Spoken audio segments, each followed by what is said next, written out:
Bonjour, dans cette nouvelle vidéo, je vous montre comment réaliser le tirage en croix avec le tarot des Dorides. Je suis Lali, tarologue et voyante professionnelle du site lalilatarot.com et de la chaîne ici, le tarot de Lali.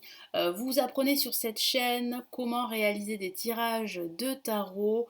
Je vous montre également pas mal de revues, pas mal de tarot divinatoire. N'hésitez pas à consulter ma chaîne YouTube. Donc on va commencer tout de suite par un tirage en croix. Alors, sachez que le tirage en croix euh, peut se faire de différentes façons, hein. Je vais vous donner ma méthode, ma façon de faire. Il en existe d'autres, mais voilà, hein. Après, il faut réaliser un tirage avec lequel vous vous sentez à l'aise, hein. Donc si on vous dit qu'il faut faire ci, ça et ça, et que vous, en fait, ça ne vous parle pas, ne le faites pas. Voyez? Donc il faut vraiment, en fait, déjà avoir cette connexion avec les cartes, et ensuite faire les tirages vraiment qui vous apportent des réponses et qui vous ressemblent. Voilà. Donc on va commencer tout de suite. Donc je vous donne un exemple. Par exemple, Françoise vient vous voir et elle voudrait savoir si elle va obtenir ce job. Elle a passé un entretien, elle est dans l'attente, hein. Donc elle voudrait savoir s'il y a de fortes chances qu'elle puisse avoir ce job. Donc on commence tout de suite, on mélange les cartes. Donc Françoise, vous vous concentrez sur sa question. Donc il y a différentes vidéos sur le tirage en croix avec plusieurs tarots divinatoires sur la chaîne YouTube. Donc n'hésitez pas à consulter la playlist des vidéos tutoriels sur le tarot, hein.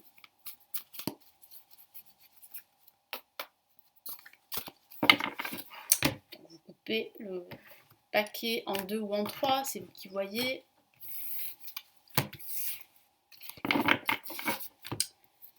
Allez, ici à gauche, eh bien ce sont les éléments présents.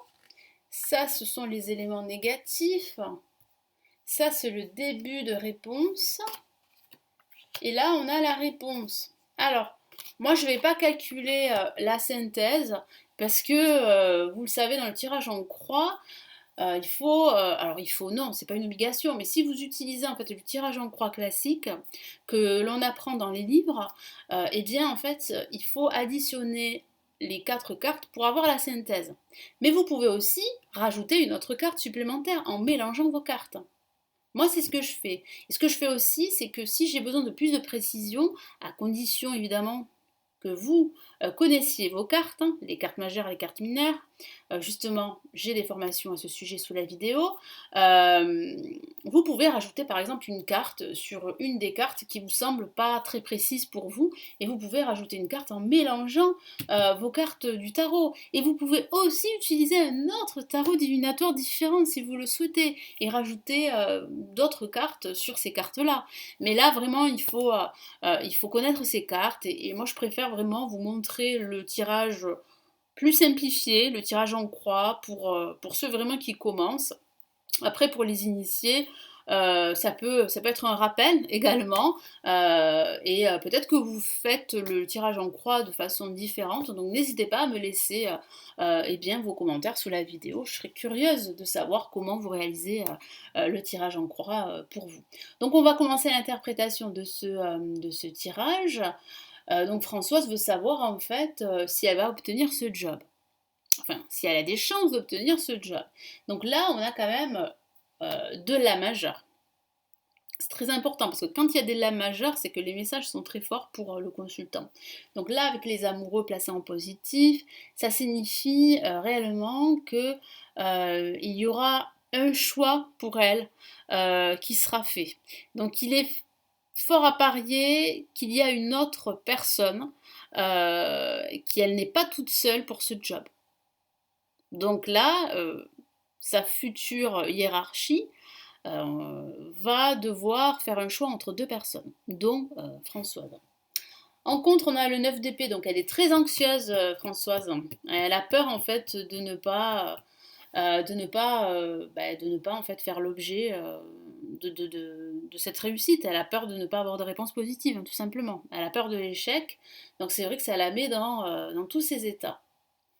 Donc là, le monde, on a une carte très belle, magnifique. C'est la carte de l'accomplissement, de la réussite. Donc là, on a quand même un début de réponse. Donc, il semblerait que ça soit plutôt une réussite, hein, cet entretien, que ça s'est bien passé. On voit aussi qu'elle était plutôt à l'aise lors de cet entretien. Ça s'est très très bien passé. Mais là, on a quand même le résultat, 4 de coupe, et on sent bien en fait une personne qui est plutôt déçue. Donc il semblerait que la réponse soit plutôt mitigée. Donc là, quand vous avez un tirage en croix qui ne vous semble pas très clair, vous pouvez additionner les cartes. Vous pouvez le faire. Mais vous pouvez aussi tirer une carte du tarot. Moi, c'est ce que je vais faire. Je vais tirer une autre carte qui sera la synthèse, hein, de ce tirage en croix. Parce que parfois, les tirages ne vous donnent pas de suite la réponse, hein.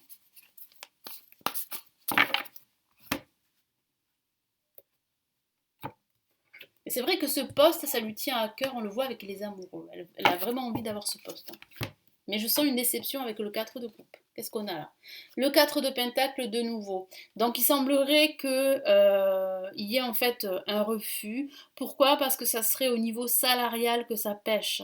Probablement en fait que le salaire que demande Françoise est forcément trop élevé pour sa future hiérarchie, hein, pour son interlocuteur, hein. Donc il semblerait que ça, justement, que ça fasse barrage pour son embauche, alors que ça s'est très très bien passé, alors qu'elle était à l'aise, alors qu'elle a les compétences.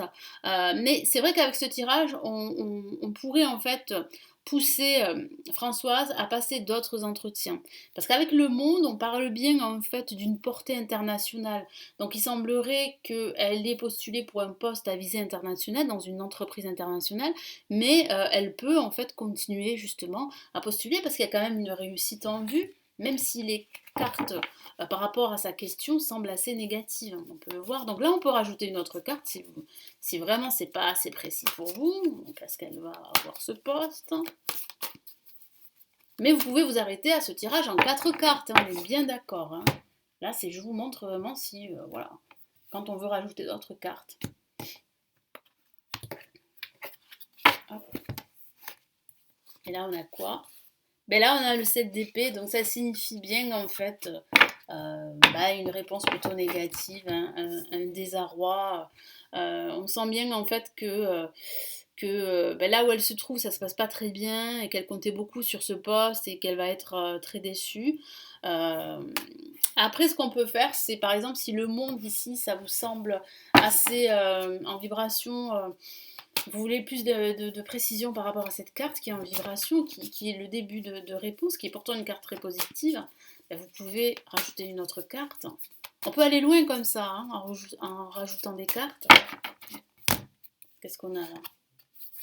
Ouais, ben voilà, on a le 10 d'épée. Donc on sent bien en fait qu'il y a une déception très forte. Que ça se passe pas très bien dans son boulot actuel, qu'elle a vraiment envie de partir, mais on sent bien en fait que ce n'est pas le bon moment. C'est-à-dire qu'elle doit encore continuer à postuler pour trouver un nouvel emploi. Elle finira par trouver, hein. C'est juste que là, bon, ben là c'est un échec pour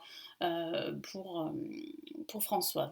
Voilà comment on peut interpréter un tirage en croix. Donc on peut s'arrêter, comme je vous l'ai dit, hein, aux 4 cartes, hein.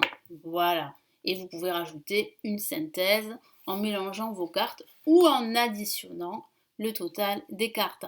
Voilà pour cette vidéo, donc j'espère que ça va pouvoir vous aider à réaliser un tirage en croix avec le tarot des druides.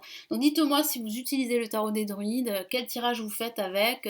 N'hésitez pas à me laisser vos commentaires, ça me ferait plaisir de vous lire. N'hésitez pas à aimer la vidéo, ça me ferait plaisir.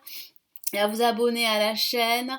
Merci pour votre fidélité. Si vous souhaitez aller plus loin, vous former en ligne au tarot divinatoire, j'ai plusieurs formations à cet effet qui se trouvent sous cette vidéo. Vous pouvez y jeter un coup d'œil si vous le souhaitez. Je vous retrouve dans de prochaines vidéos. Merci pour votre écoute. Je vous souhaite un bel apprentissage du tarot et surtout prenez bien soin de vous. Ciao, ciao.